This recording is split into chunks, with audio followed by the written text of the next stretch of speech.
All right, so I'm gonna start a little bit differently. I'm gonna have everyone we're a little tight in some parts of the room. So I either would like you to stand up if you feel comfortable with that, or if you're sitting, maybe sit away from the back of your chair and maybe uncross your legs if that's comfortable for you. So get comfortable however that feels for you. And we're just gonna take a moment we've been sitting for about the last half an hour, maybe you were sitting all day in class, right? So we're just gonna do a couple movements if you feel comfortable with this. So maybe take an inhale and lift your shoulders up, and then exhale, bring them down your back.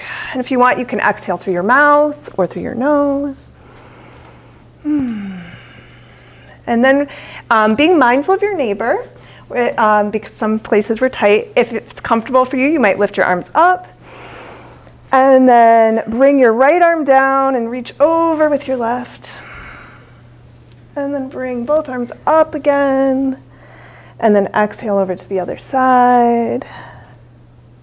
And then come up. Let's take a big inhale here. And exhale side out through your mouth as you bring your arms down. Thanks, everyone. So if you're standing, if you'll sit down. And it can feel good just to kind of settle in and settle back down of just taking one more breath. A really deep inhale through your nose. And exhale, just sigh out. Let go of any stress from your day so far. Just feel that tension releasing. So the class I teach, my name is Caitlin Brown, is called Mind, Body, Spirit Practices in Social Work. And what we look at is little things just like that. So I am a yoga teacher and a social worker. And so we talk about all different types of interventions, sometimes called CAM, complementary and alternative medicine, also mind, body, spirit, or holistic approaches that can be used in conjunction with social work practice. So some of them are things that you yourself can do with clients, such as simple breathing techniques, meditations, but other ones are things that you would refer out to another professional, such as acupuncture, yoga, things like that. And so we'll talk about what you can safely do with your own clients, what you would need to refer out to, how you do that, so looking at scope of practice and ethics around these things. We also look at the evidence around all of these different treatments. So these are modalities that are exploding in the research literature, especially practices like yoga and mindfulness. And we bring in a lot of guest speakers. So I bring in practitioners who do these things, both who are social workers.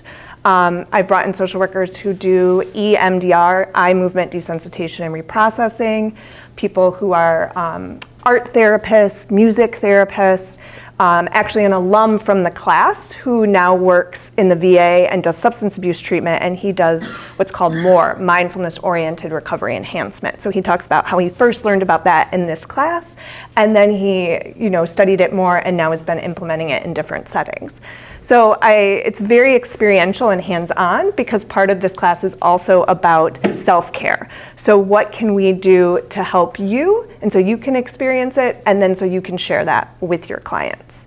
And it's not just for one-on-one, but we also talk about how these things can be done at the group or organizational or community level, at the policy level, looking at research, program evaluation. So we try to look at all of these different topics through different levels of social work practice. Let's see what else. It's open to BSW and MSW students. It's will be on Wednesdays in the winter, and generally right now it's only offered every winter term, and it'll be Wednesday afternoons at 2:30. Each week is kind of a different topic that's covered, so it's a survey course in terms of learning about many different types of practices and how they can be applied to social work. And then you can really pick what you want to focus on and with what population to write your main paper. And then you also will do an experiential activity with the class. So you will get some experience of practicing something in front of your peers.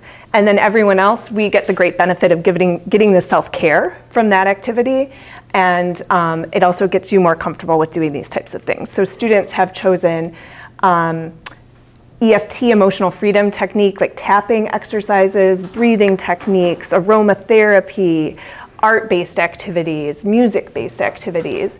There's lots of different options. So it's always very interactive and fun class. I think that's my one. Okay, thank you. Thank you.